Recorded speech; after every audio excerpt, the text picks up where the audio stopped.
Março acabou.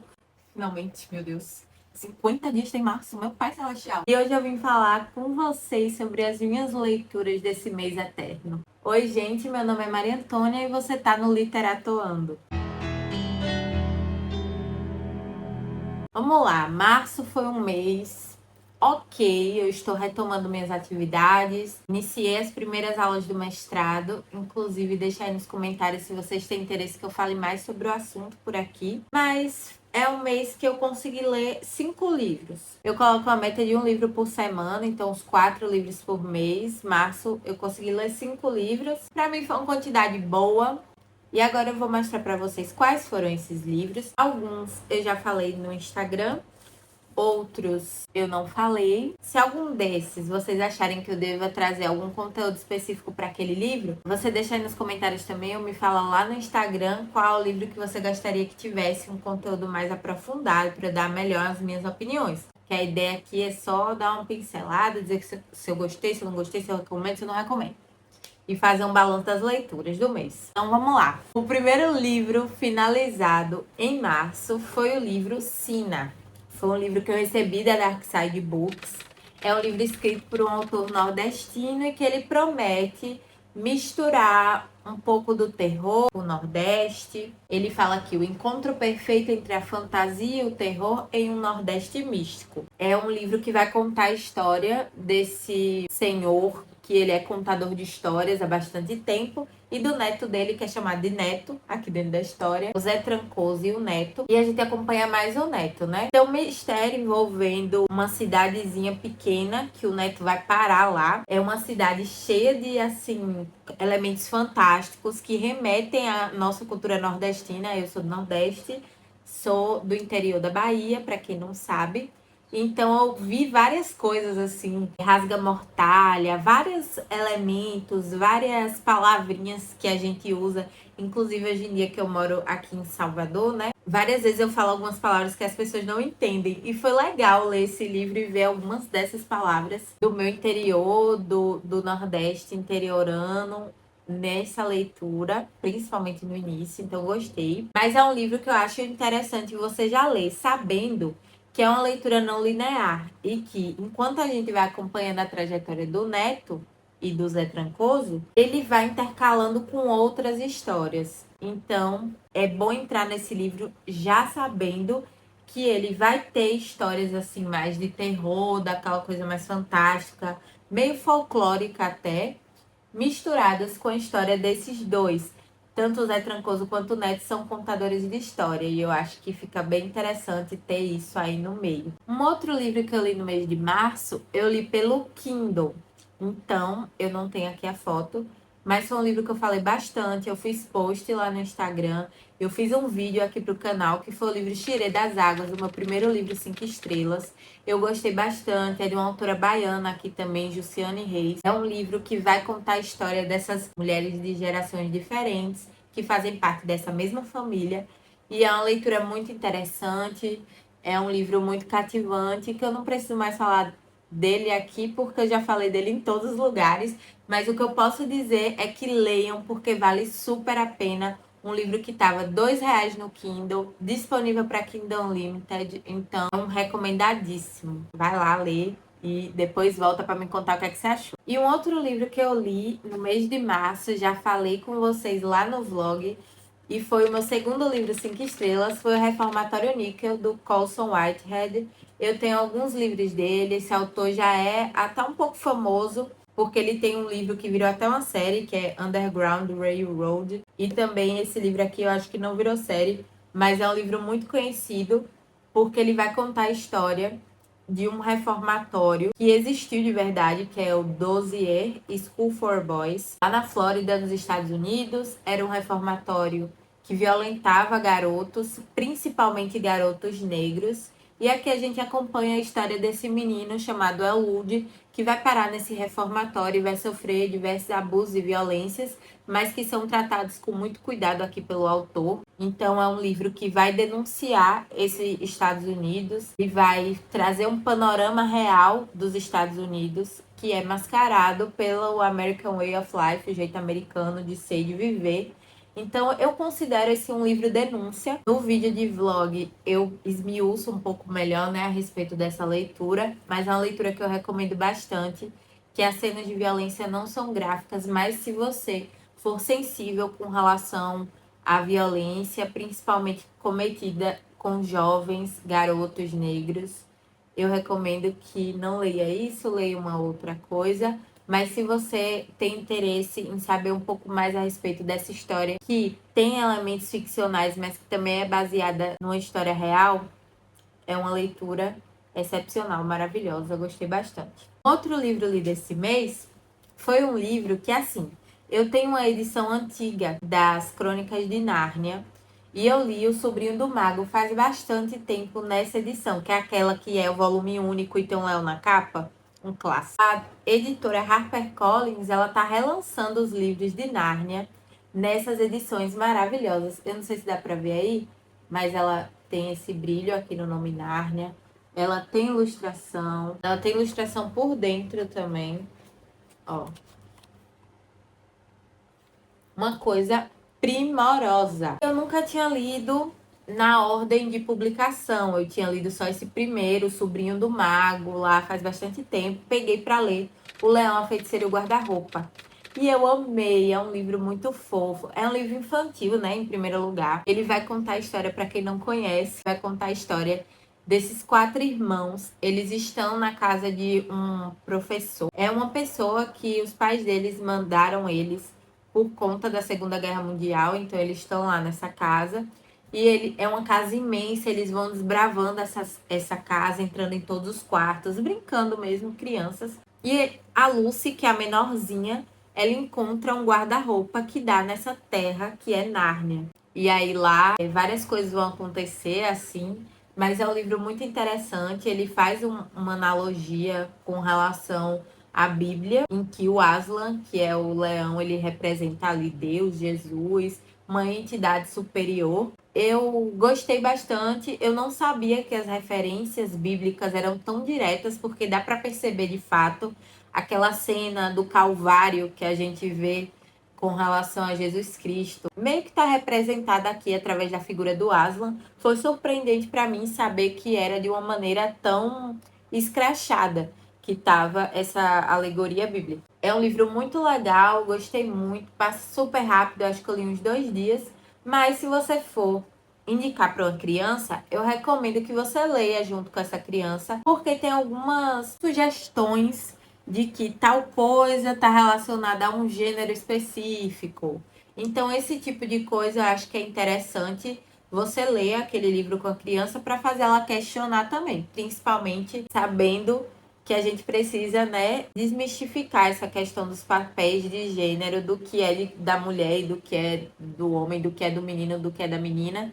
Então, acho que é um livro que traz em alguns trechinhos, assim, são poucos, mas em alguns momentos você percebe que tem esse direcionamento dos papéis de gênero. Então, se você for dar isso aqui para uma criança, eu recomendo que você dialogue com ela também a respeito dessas coisas. Enfim, é um livro muito legal e tá numa edição lindíssima. Falando em coisas fofas, eu recebi da editora Intrínseca e li Marketing do Amor, também é autor nacional. Esse livro aqui é a coisa mais fofa desse universo. Ponto.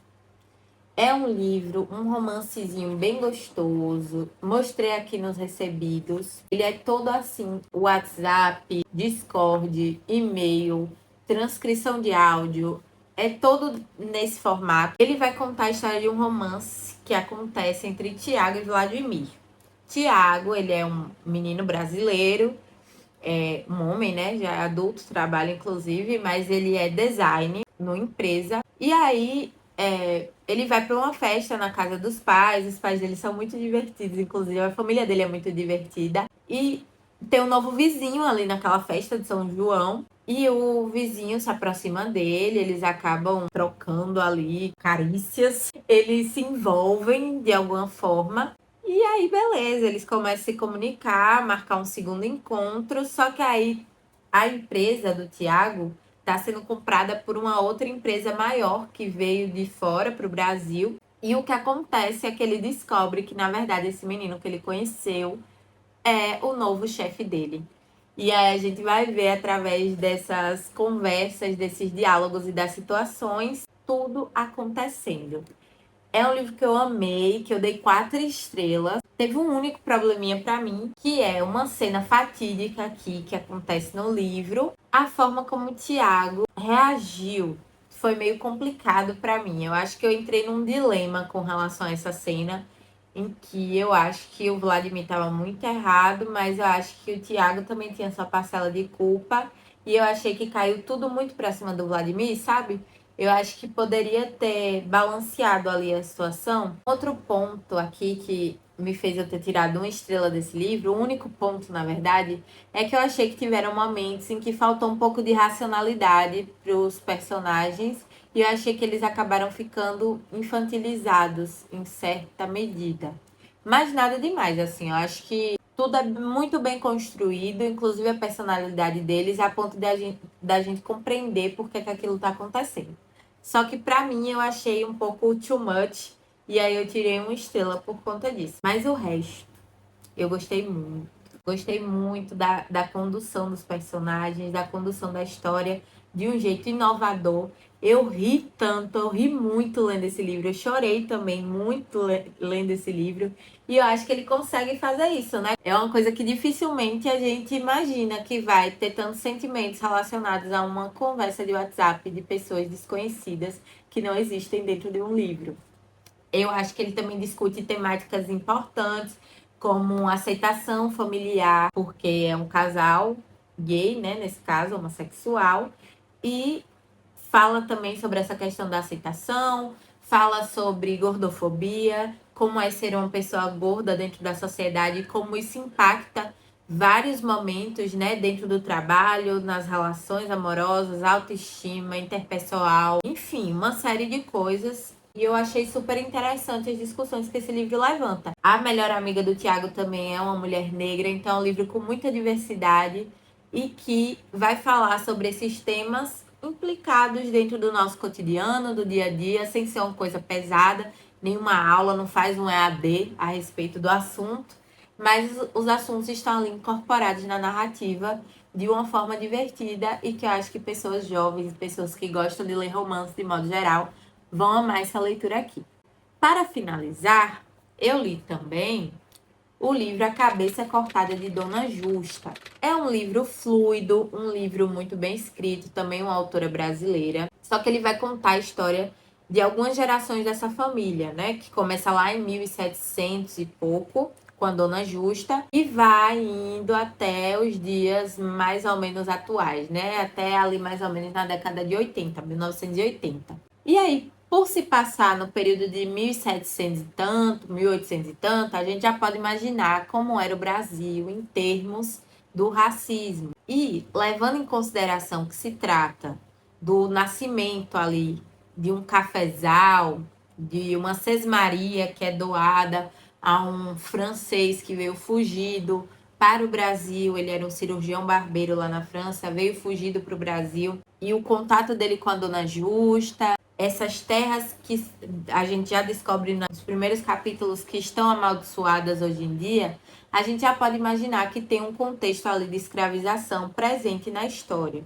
E esse livro vai falar um pouco sobre o assunto. Só que eu achei que faltou um pouco mais de comprometimento com relação a essa pauta. Porque ao mesmo tempo em que é um livro que não vai falar especificamente sobre a questão racial, a questão racial é o que dá a narrativa da maldição, né? A narrativa principal desse livro.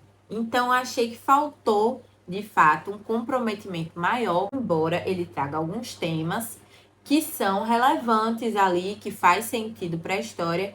Eu achei que tem algumas descrições, algumas coisas que eu não gostei tanto assim. Eu dei 4 estrelas porque é uma leitura muito rápida, muito fluida.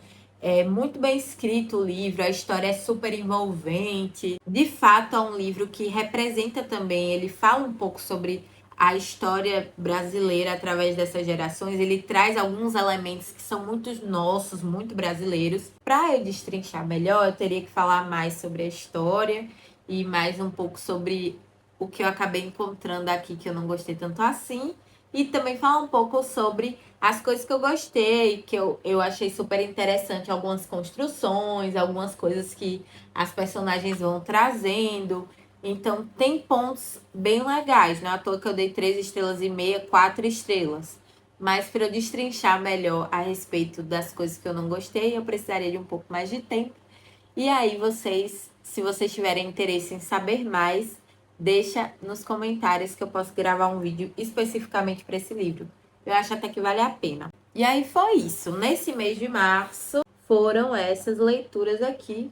5 mais tirei das águas, né? Eu falei que foram 5 leituras, mas foram 6. E aí, eu vou falar para vocês um pouco sobre as minhas leituras atuais também, para vocês terem uma ideia do que pode aparecer, o que pode surgir aí nas leituras de abril. Eu estou lendo no Projeto Enegrecendo Leituras Estela Sem Deus, do Jefferson Tenório. Vou iniciar, na verdade, a leitura ainda. Nossa primeira reunião é dia 2. E eu gosto de ler praticamente em cima, porque eu fico morrendo de curiosidade. E se eu ler lá no início da meta, quando chega na reunião, eu já me esqueci um pouco das coisas, bem da verdade, tenho que falar. Mesmo anotando, eu esqueço um pouco.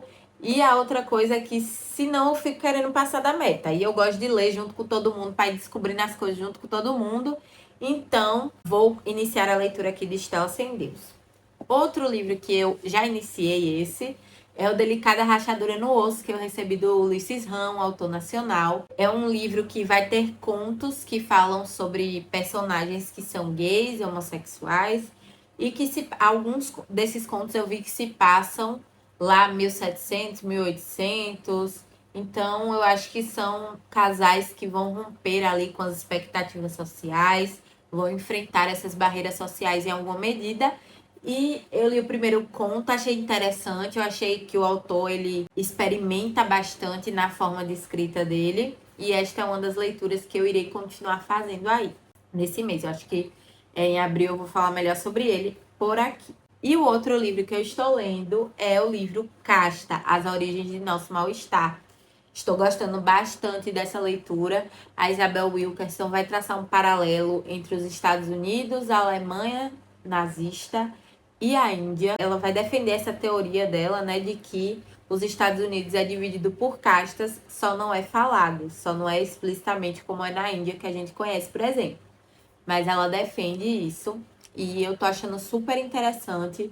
Eu tô achando que ela traz argumentos que são realmente, assim, chocantes, assim, devastadores mesmo. Ela traz histórias que são muito chocantes. Por exemplo, uma que eu até fiz um vídeo e deixei lá no TikTok, que fala sobre como nos Estados Unidos eles tinham essa questão, e até hoje algumas pessoas lá, né, o Ku Klux Klan ainda existe, e alguns membros desse grupo absurdo, eles pegavam pessoas negras, queimavam as casas. Isso a gente já está acostumado a ver por conta de obras cinematográficas, séries que retratam essas questões. Mas aqui ela vai contar que era um costume também eles pegarem homens brancos comuns, pegarem homens negros, pessoas negras na rua, crianças inclusive passaram por situações parecidas, enforcarem, se posicionarem próximo àquele cadáver enforcado e tirarem foto. Inclusive, ela fala de uma foto emblemática que tem uma menina branca, criança de uns 7, 8 anos, vendo aquele cadáver e sorrindo. E aí ela vai contar que era um costume que eles tirassem essas fotos para que elas fossem enviadas como um cartão postal para os seus parentes, dizendo coisas racistas, se gabando por terem pegado essas pessoas negras e matado mesmo. Então, assim, tem fatos aqui que são tristes e devastadores, mas que são necessários para a autora construir essa teoria na qual ela vai defender de que os Estados Unidos é baseado em castas.